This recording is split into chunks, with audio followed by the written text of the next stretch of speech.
الفاظ کی صورت میں عشق رسول کے جام پھیلاتے، قلم اٹھاتے تو تحریر کی صورت میں عشق رسول کو فروغ دیتے نظر آتے۔ گویا کہ آپ کی زندگی کا ایک ایک لمحہ عشق رسول کے جام پینے اور پلانے میں صرف ہوا ہے، اور آپ کی شاعری عشق رسول کا صحیح پتہ دیتی ہے۔ یوں تو اعلیٰ حضرت بہت ساری خصوصیات کے مالک تھے، مگر خاص بات یہ ہے کہ آپ کے کئی اشعار قرآن پاک کے تفسیری معنی اور احادیث کی طرف اشارہ کرتے ہیں۔ گویا کہ قرآن و حدیث میں جو پیارے آقا کی شان بیان ہوئی ہے وہ اعلیٰ حضرت کے کئی اشعار سے اس کا پتہ چلتا ہے۔ جیسے ایک جگہ فرمایا کہ مومن ہو، مومنوں پہ رؤوف الرحیم ہو، سائل ہو سائلوں کو خوشی لا نہر کی ہے۔ اب اس شعر کے اندر قرآن پاک کی اس آیت کی طرف اشارہ ہے، وَأَمَّا السَّائِلَ فَلَا تَنْهَرْ، اور مانگتا کو نہ جھڑکو۔ قرآن پاک کی اس آیت کی طرف اس شعر میں اشارہ ہے کہ مومن ہوں، اور یا رسول اللہ آپ مومنوں پہ رؤوف الرحیم ہو، مومن ہوں مومنوں پہ رؤوف الرحیم ہو، سائل ہوں یا رسول اللہ آپ کے در کا سائل ہو، سائل ہوں مومنوں سائلوں کو خوشی لا نہر کی ہے، یا رسول اللہ سائل ہوں، اور آپ کا جو سائل ہے اسے تو جھڑک نہیں ملتی، اسے تو ڈانٹا نہیں جاتا، آپ کے سائل کو تو آپ عطا کرتے ہیں۔ اور اللہ پاک نے بھی حکم یہ فرمایا ہے کہ بندہ کو نہ جھڑکو، وَأَمَّا السَّائِلَ فَلَا تَنْهَرْ۔ سیدی اعلیٰ حضرت ہر شعر کمال ہے۔ ایک اور شعر میں فرماتے ہیں کہ مجرم بلائے آئے ہیں، جادو کا ہے گواہ، پھر رد ہو کب یہ شان کریموں کے در کی ہے۔ یا رسول اللہ مجرم خود نہیں آئے، آپ کے روزہ اقدس پر مجرم خود نہیں آئے، مجرم بلائے آئے ہیں، جادو کا ہے گواہ، اور پھر رد ہو کب یہ شان کریموں کے در کی ہے۔ اب اس شعر کے اندر قرآن پاک کی اس آیت کی طرف اشارہ ہے، وَلَوْ أَنَّهُمْ إِذْ ظَلَمُوا أَنفُسَهُمْ جَاءُوكَ فَاسْتَغْفَرُوا اللَّهَ وَاسْتَغْفَرَ لَهُمُ الرَّسُولُ لَوَجَدُوا اللَّهَ تَوَّابًا رَحِيمًا۔ اور اگر جب وہ اپنی جانوں پر ظلم کرے اے محبوب تمہارے حضور حاضر ہوتے ہیں اور پھر اللہ سے معافی چاہے، اے محبوب تمہارے حضور حاضر ہو جائے، پھر اللہ سے معافی چاہے اور رسول ان کی شفاعت فرمائے تو ضرور اللہ کو توبہ قبول کرنے والا نہیں ہوگا۔ اسی طرح ایک اور جگہ اعلیٰ حضرت لکھتے ہیں کہ رب ہے موتی، یہ ہے قاسم، رزق اس کا ہے کھلاتے یہ ہے۔ اب اس میں حدیث پاک کی طرف اشارہ ہے جس میں حدیث پاک ہے پیارے آقا صلی اللہ علیہ وسلم نے فرمایا انما انا قاسم واللہ یعطی، کہ بے شک اللہ دینے والا ہے، میں تقسیم کرنے والا ہوں، اللہ دینے والا ہے، میں بانٹنے والا ہوں، انا قاسم ہوں، میں بانٹنے والا ہوں۔ اس سے معلوم ہوتا ہے اعلیٰ حضرت کا کلام قرآن و حدیث کا آئینہ دار ہے، اور اس میں شک بھی نہیں کہ اعلیٰ حضرت کی لکھی ہوئی ایک ایک نعت فن شاعری میں بھی درجہ کمال پر ہے، عشق رسول کی نئی نئی جہتوں سے بھی آگاہ کرتی ہے۔ جس طرح اعلیٰ حضرت کے جسم کا رواں سرکار دو عالم نور مجسم صلی اللہ تعالی علیہ وآلہ وسلم کی محبت سے لبریز تھا، اسی طرح آپ کی نعت یا شاعری کا ہر لفظ بھی عشق رسول میں ڈوبا ہوا نظر آتا ہے۔ آپ کا عشق رسول اس درجہ کمال پر تھا کہ آج سے 100 سال پہلے اعلیٰ حضرت دنیا سے گئے، 100 سال گزرنے کے باوجود بھی اعلیٰ حضرت کے اشعار جہاں پڑھے جائیں سننے والے اپنے دلوں میں عشق رسول کی طرف کو اور بڑھتا ہوا محسوس کرتے ہیں، ان کے دل جھوم اٹھتے ہیں، بلا اختیار زبان سے سبحان اللہ کی سزائیں نکلتی ہیں۔ آج کے موضوع کا بیان بھی یہ ہے کہ اعلیٰ حضرت کی شاعری اور عشق رسول تو انشاءاللہ آج ہم اعلیٰ حضرت کی شاعری سنیں گے اور اعلیٰ حضرت کے شعروں سے جو عشق رسول سے لگتا ہے انشاءاللہ آج اس مختصر سے وقت میں ہم کچھ سننے کی سعادت کرتے ہیں۔ ایک مرتبہ ریاست ناگپارا کے شاعروں نے نواب کی مدح میں کچھ قصیدے لکھے، تو آقا حضرت بھی چونکہ ماہر تھے فن شاعری میں، عظیم شعراء میں سے تھے آقا حضرت بھی، لہذا آپ سے بھی کچھ لوگوں نے گزارش کی کہ نواب صاحب کی تاریخ میں آپ بھی کچھ قصیدہ لکھیں، نواب صاحب کی شان میں آپ بھی کچھ لکھیں۔ تو اعلیٰ حضرت نے لکھا، مگر کیا لکھا، کس کی شان میں لکھا؟ نواب کی شان میں نہیں لکھا، نواب کی شان میں اعلیٰ حضرت نہیں لکھا، اعلیٰ حضرت نے اپنے آقا کی شان میں لکھا۔ تو کیا لکھا کہ وہ کمال حسن حضور ہے کہ گمان نقص جہاں نہیں، کہ آقا کا حسن ایسا کمال کا ہے کہ جہاں نقص عیب کا گمان بھی نہیں ہو سکتا کہ آقا کے حسن میں کوئی شک ہو۔ وہ کمال حسن حضور ہے کہ گمان نقص جہاں نہیں، یہی پھول خار سے گزر ہے، یہی شمع ہے کہ دھواں نہیں۔ کیونکہ جہاں پھول ہوتے ہیں وہاں کانٹے ہوتے ہیں، اور جہاں شمع ہوتی ہے وہاں دھواں ہوتا ہے، لیکن آقا کی شان وہ ہے، آقا کا حسن ایسا ہے کہ یہ ایسا ہے کہ جہاں کوئی نقص کا گمان بھی نہیں ہے، یہ ایسا پھول ہے کہ جہاں کانٹے نہیں ہیں، یہ ایسی شمع ہے کہ جس کے ساتھ دھواں نہیں ہے، یہ ایسی نعمت ہے کہ ہر نعمت کے ساتھ زحمت ہوتی ہے، لیکن آقا صلی اللہ علیہ وسلم ایک ایسی نعمت ہے اس میں زحمت نہیں ہے، اس پھول کے ساتھ کانٹے نہیں ہیں، اس شمع کے ساتھ دھواں نہیں ہے، اس حسن کے اندر نقص کا سوچنا بھی نہیں کہ تیرے آقا کے حسن میں کوئی ایسا معاملہ عیب ہوگا، کوئی نقص ہوگا، گمانے نقص جہاں نہیں، میں نثار تیرے کلام پر ملی یوں تو کس کو زبان نہیں، وہ سخن ہے جس میں سخن نہ ہو، وہ بیان ہے جس کا بیان نہیں، وہ خدا کا یہی ہے در نہیں اور کوئی مقر جو وہاں سے ہو یہی آگے ہو، جو یہاں نہیں وہ وہاں نہیں۔ تیرے مصطفیٰ کی احانتیں کھلے بندوں اس پہ یہ جرأتیں کہ میں کیا نہیں ہوں محمدی، ارے ہاں نہیں کہ حضور کی شان میں گستاخیاں بھی کرتے ہو اور صاحب کہتے ہو میں محمدی ہوں، اللہ نہیں، ارے ہاں نہیں، تم تو حضور کی شان میں عیب نکالنے کی کوشش کرتے ہو، حضور کی عادتیں کرتے ہو، تو تم کہتے ہو میں محمدی، ارے ہاں نہیں، تیرے آگے یوں ہے دبے رچے فصحا عرب کے بڑے بڑے، کوئی جانے منہ میں زبان نہیں۔ آقا تیرے آگے تو عرب کے بڑے بڑے فصحا لاجواب ہو جاتے ہیں، جو اپنے آپ کو سمجھتے ہیں کہ ہم زبان پر عبور رکھتے ہیں، ہم عربی زبان کے ماہر ہیں، لیکن تیرے آگے یوں ہے دبے رچے فصحا عرب کے بڑے بڑے، کوئی جانے منہ میں زبان نہیں بلکہ جسم میں جانے۔ ہے انہی کے نور سے سب ایام،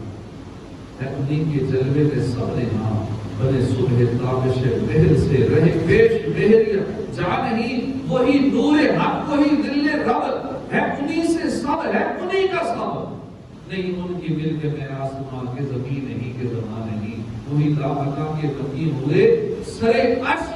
تخت نشین ہوئے، وہ نبی ہے جس کے ہے یہ مقام، وہ خدا ہے جس کا مکان ہے، سر عرش پر ہے تیری گزر، کہ حضور معراج کی رات کہاں تک ہے، سر عرش پر ہے تیری گزر، دل فرش پر ہے تیری نظر، ملکوت ملک میں کوئی شے نہیں وہ جو تجھ پہ دیا نہیں۔ حضور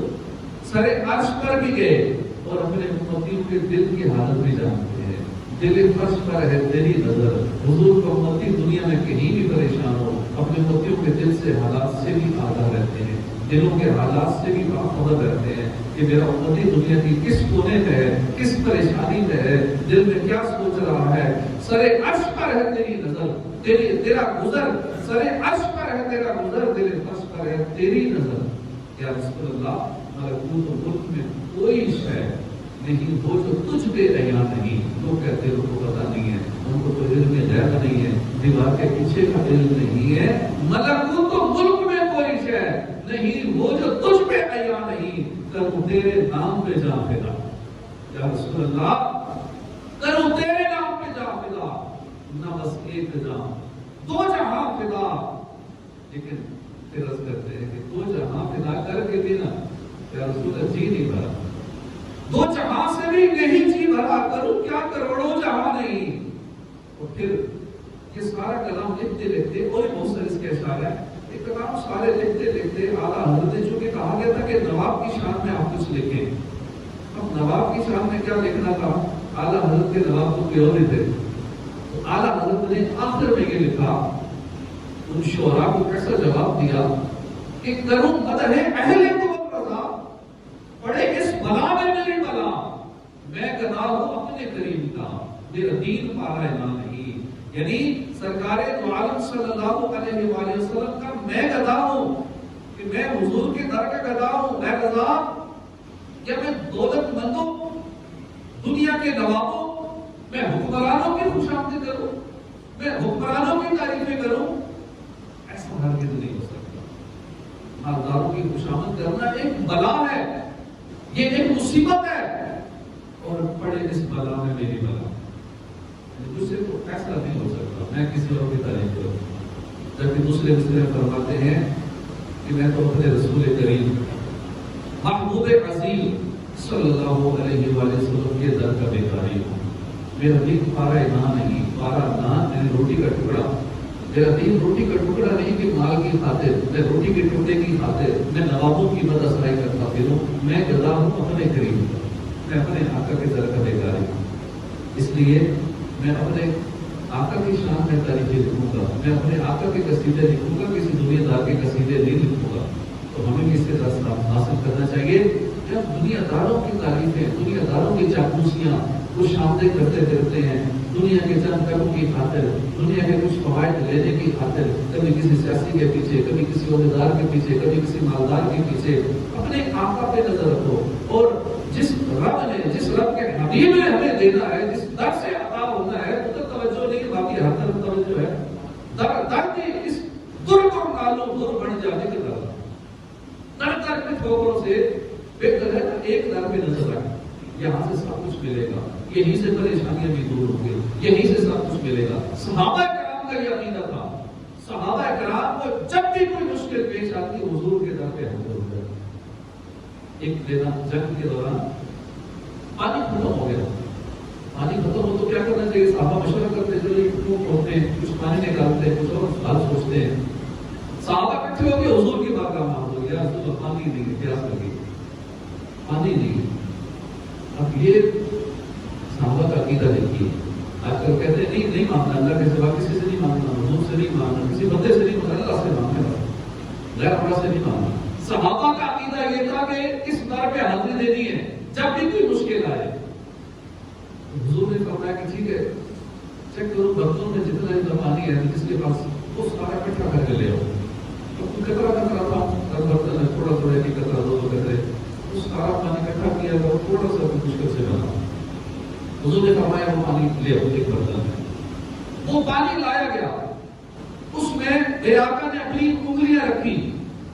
اپنی پانچوں انگلیاں اس برتن میں ڈالی، صحابہ دیکھ کے حیران، ان 5 انگلیوں سے پانی کے چشمے جاری ہو۔ انگلیاں ہیں فیض پر، ٹوٹے ہیں پیاسے جھوم کر،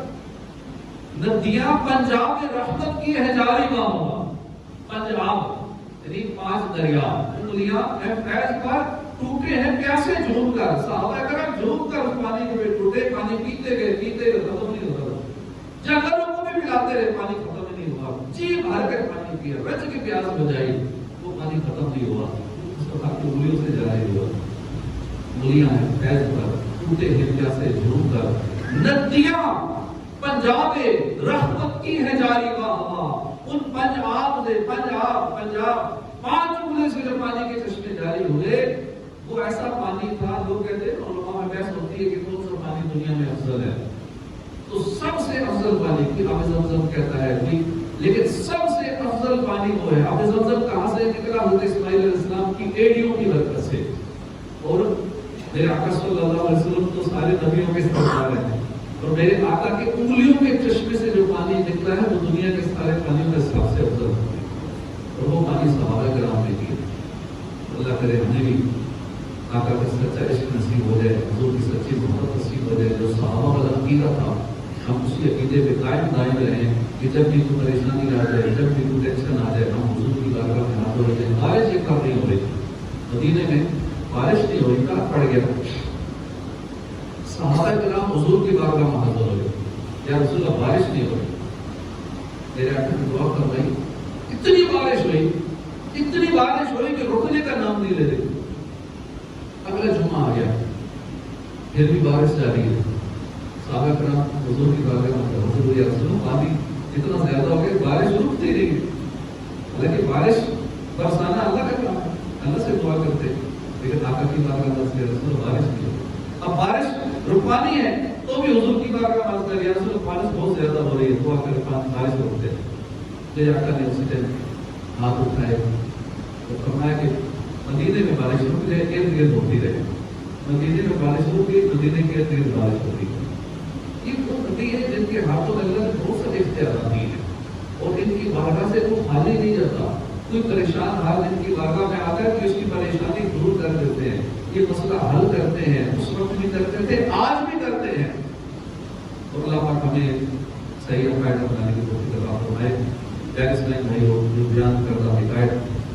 ہم نے سنی، اس سے معلوم ہوا کہ اللہ والے دنیا والوں کی خوشامدید نہیں کرتے، کیونکہ دولت مند کی خوشامد تو وہ کرے نا جس سے دنیا کی ذلیل دولت پانے کا شوق ہو، لالچ ہو، جبکہ جو اللہ والے ہوتے ہیں ان کے پاس قناعت کی قیمتی دولت ہوتی ہے۔ اللہ والوں کی نظر دولت مند کے فانی مال پر نہیں ہوتی، اللہ والوں کی نظر جو ہوتی ہے اللہ کی رحمت پہ ہوتی ہے۔ اللہ والے اللہ کی رحمت پہ بھروسہ کرتے ہیں، مال پر یا دنیا والوں پر بھروسہ نہیں کرتے۔ اللہ والوں کے دل محبت الہی اور محبت رسول سے سرشار ہوا کرتے ہیں۔ یاد رکھیے، مالداروں کی چاپلوسی کرنا، ان کی خوشامد کرنا، یہ سب منع ہے، شرع منع ہے، اور اس کے نقصانات ہیں۔ حدیث پاک ہے، جب کسی نے قرآن پڑھا اور تفقہ فی الدین حاصل کیا، یعنی عالم بنا، پھر بادشاہ کے دروازے پر اس کی چاپلوسی کی تو اس کے مال کے لالچ میں آیا تو وہ بادشاہ کے گناہوں کے برابر دوزخ کی آگ میں گھسا۔ اسی طرح اور بھی حدیثیں ہیں کہ جس مسلمان یعنی مسلمان جو ہے وہ خوشامدی نہیں ہوتا۔ یہ مسلمان کی شان بیان کی گئی ہے کہ مسلمان خوشامدی نہیں ہوتا، لیکن ہم اگلے کو خوش کرنے کے لیے اگلے سے جب متاثر ہوتے ہیں کسی کے عہدے سے، کسی کے منصب سے، کسی کی شہرت سے، کسی کی دولت سے، خوشامدوں کے پل باندھ دیتے ہیں تو یہ کس طرح خوش ہو جائے، خوش ہو گئے تو میرے کو کام کر دے گا، یہ خوش ہو گئے تو مجھے کچھ چار پیسے دے دے گا، خوش ہو گئے تو میرا کسی دنیا میں کام آ جائے گا۔ بس اس کی خاطر خوشامدیں، تعریفیں، بس اس کے عیب پر تذکرے نہیں کریں گے نا، بس یہی اللہ کا ولی ہے، چاہے نماز ایک نہ پڑھتا ہوں، اس کو میں کیا کیا درجات دے دیتے ہیں۔ تو اعلیٰ حضرت باقی سچے عاشق رسول تھے، اور عشق رسول کے تقاضے بھی ہوتے ہیں۔ ہم بھی کہتے ہیں کہ ہم بھی عاشق رسول ہیں، لیکن صرف زبان سے کہنے سے کوئی عاشق رسول نہیں بن جاتا۔ عشق رسول کا تقاضا ہے کہ اللہ اس کے رسول سے سچی محبت کی جائے، ان کا ذکر کثرت سے کیا جائے، یہ عشق رسول کا تقاضا ہے۔ ان کی ارشادات سن کر عمل کر کے آگے ان کو پھیلایا جائے، یہ عشق رسول کا تقاضا ہے۔ عشق رسول کا تقاضا یہ بھی ہے کہ اپنے آقا کی شہر سے بھی محبت کی جائے، آقا سے نسبت رکھنے والی ہر شے سے محبت کی جائے۔ عشق رسول کا یہ بھی تقاضا ہے کہ حضور کے صحابہ سے بھی محبت کی جائے، حضور کی ہر ادا سے محبت کی جائے۔ اس کا تقاضا ہے کہ ان پر نازل ہونے والی کتاب قرآن کریم سے محبت کی جائے، قرآن کریم کی تلاوت کی جائے، اس کو سمجھا جائے، اس پر عمل کیا جائے۔ عشق رسول کا تقاضا یہ ہے کہ اپنی زندگی میں سنتوں پر عمل کیا جائے، سنتوں کو اپنی لائف میں نافذ کیا جائے، اور اپنے آقا کی سیرت و کردار کو اپنایا جائے۔ اس کے رسول کا تقاضا یہ ہے کہ ایک نماز بھی قضا نہ کی جائے، پانچوں نمازیں باجماعت ادا کی جائیں۔ اس کے رسول کا تقاضا یہ ہے کہ جھوٹ سے بچا جائے، غیبت سے بچا جائے، چغلی سے بچا جائے۔ اس کے رسول کا تقاضا یہ بھی ہے کہ ہر اس کام سے بچا جائے جس کام سے میرے آقا نے منع فرمایا ہے۔ کاش ہم بھی اس کے حقیقی میں سچے ہو جائیں، ہمارا جینا مرنا اسی میں ہو جائے۔ اسی طرح جو شاعر ہوتے ہیں ان کا ایک اپنا اپنا تخیل ہوتا ہے، ہم غور کریں تو سمجھ آئے گا کہ یہ کائنات کے جو حسین مناظر ہیں، اس سے حسین مناظر سے یہ کائنات بھری پڑی ہے۔ اور ہر بندہ ان مناظر کو اپنی نگاہ سے دیکھتا ہے. سائنسدان ہے تو وہ اپنی نظر سے دیکھتا ہے, کوئی اور ہے تو وہ اپنی نظر سے دیکھتا ہے, لیکن ایک عاشق ہے وہ اپنی نظر سے دیکھتا ہے, کیونکہ اعلیٰ حضرت عاشق رسول ہیں. اور جب اعلیٰ حضرت نے کائنات کا جو یہ حسین چیز ہے سورج, جب اس کے بارے میں غور کیا, ان کائنات کے حسین مناظر کا جو ایک عام ترین جو سورج ہے جس سے بہت سارا اس کائنات کا مرکزی نظام چل رہا ہے, سورج نہ ہو تو ہمارے بالکل سارا سسٹم ہی ختم ہو جائے, نہ وہ کھیتیاں ہوں گے, نہ کوئی پھل ہو, گرینری ختم ہو جائے, فصلیں ختم ہو جائیں, اور اس کے بغیر زندگی کا وجود نہیں رہتا. سورج اتنا امپورٹنٹ ہے, اس کی روشنی کتنی عام ہے. جب اس سورج کا تذکرہ ہوا, جو سورج ہزاروں سال سے اس کائنات کو جگمگا رہا ہے, اس کا نور کم نہیں ہوا, سورج ہے جو روزانہ آ کر نور کی خیرات بانٹتا ہے, تو اس سورج سے ہی, اس کے غروب اور غروب ہونے سے ہی اس کائنات کا ایک نظام چل رہا ہے. اس کو ایک مرکزی حیثیت حاصل ہے. تو اعلیٰ حضرت نے عشق کی کتاب میں عشق کی کیا حقیقت بیان کی. سائنسدانوں نے اپنی ڈیفینیشنز کی, سورج کے حوالے سے اپنی تحقیقات کی, لیکن عاشق جو ہے یہ سورج کو کیسے دیکھتا ہے. آپ دیکھتے ہیں جب سورج کی بات چلی تو آپ دیکھتے ہیں کہ جس کو خود سے بہر سمجھا ہے جہاں, اے منعمو, اے دنیا کے بادشاہو, جس کو لوگ ایک سورج کی ٹکیا کہتے ہیں, جس کو خود سے بہر سمجھا ہے, اے منعمو, یہ جہاں جس کو خود سے بہر سمجھا ہے بادشاہو, جسے اس سورج کو ایک ٹکیا کہتے ہیں, سورج کی ٹکیا لوگ جسے آفتاب کہتے ہیں, جسے سورج کا نام دیا جاتا ہے, ان کے خانے جود سے ایک دانے سوکھتا, یہ حضور کے اس دسترخوان کی ایک جلی ہوئی روٹی کا ٹکڑا ہے. جب حضور کی دسترخوان کی جلی ہوئی روٹی کے ٹکڑے کی یہ شان ہے کہ اس کی یہ چمک دمک ہے کہ اس نے پوری کائنات کو چمکا رکھا ہے, تو حضور کے خان کی دسترخوان کی وہ روٹیاں کہ جو صحیح سلامت ہو ان کا عالم کیا ہوگا. اسی لیے کہتے ہیں کہ پھر ان کے چہرے انور کا عالم کیا ہوگا. قدموں میں جبھی کو رہنے دو, چہرے کا تصور مشکل ہے, جب چاند سے بڑھ کر ایڑی ہے تو رخسار کا عالم کیا ہوگا. حضور کی کیا شان ہوگی. اسی طرح حضور جب اعلیٰ حضرت حضور کے چہرے کی بات کرتے ہیں, چاند سے لوگ تشبیہ دیتے ہیں اپنے محبوب کو, اور خوبصورتی کے حوالے سے چاند کا ذکر کیا جاتا ہے. محمد شاعر جب چاند کے اندر داغ دھبوں کا بھی ذکر کرتے ہیں کہ چاند کا داغ ہے, تو اعلیٰ حضرت عشق کے رنگ میں چاند کے ان دھبوں کے حوالے سے کہتے ہیں کہ برق انگشت نبی چمکی تھی اس پر ایک بار. انگلی کا اشارہ ہوا تھا, چاند بہت ٹکڑے ہو گیا تھا. برق انگشت نبی چمکی تھی اس پر ایک بار, آج تک ہے سینہ مہ پر نشان سوختہ.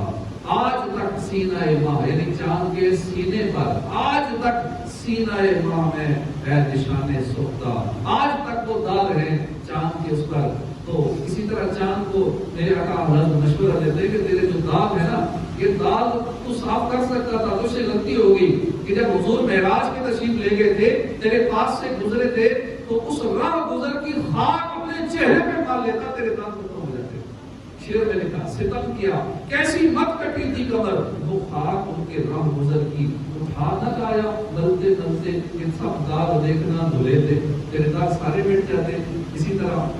صحابی نے دیکھا کہ حضور اپنے بڑے میں ہیں, انگلی کا اشارہ کرتے ہیں, جدھر اشارہ کرتے ہیں چاند ادھر ہی جھک جاتا ہے. تو اعلیٰ حضرت نے اس کو اپنے شعر میں کیسے دیکھا کہ چاند جھک جاتا جد انگلی اٹھاتے مہاجر میں, کیا ہی چلتا تھا اشاروں پر کھلونا نور کا. یہ چاند تو میرے آقا کے در کا ایک کھلونا ہے, میرے آقا کا حکم ماننے والا ہے, انگلی کا اشارہ کرتے ہیں تو ٹکڑے ہو جاتا ہے. تو اعلیٰ حضرت کا عشق رسول جو ہے وہ کمال کا ہے, اور ہمیں بھی اللہ تعالیٰ ان کے عشق رسول کی صدقے میں سچا عاشق رسول بنائے. اور حدیث پاک شرح میں مفتی احمد جعفر لکھتے ہیں کہ صحابہ کرام کی نگاہیں چونکہ حقیقت دین تھی, اور ایک وجوہات کی وجہ سے نبی اکرم صلی اللہ علیہ وسلم کا چہرہ چاند سے بھی زیادہ حسین تھا. یہ چاند جو ہے یہ صرف رات کو چمکتا ہے, لیکن مدینے کا چاند یہ دن رات چمکتا ہے, یہ ہر وقت ہی چمکتا ہے. چاند جو ہے یہ صرف 3 راتیں آب و تاب سے چمکتا ہے, لیکن مدینے کا چاند ہر دن ہر رات ہی آب و تاب سے چمکتا ہے. یہ چاند جسموں پر چمکتا ہے, مدینے کا چاند یہ جسموں کے ساتھ دلوں پر بھی چمکتا ہے. چاند صرف جسموں کو نور دیتا ہے, جبکہ چہرہ مصطفیٰ مدینے کا چاند یہ ایمان کا نور دیتا ہے. یہ چاند گھٹتا بڑھتا ہے, لیکن مدینے کا چاند بڑھتا ہی ہے, گھٹتا نہیں ہے. چاند سے عالمی اجسام کا نظام ہے, جبکہ حضور سے ایمان کا نظام ہے. آسمان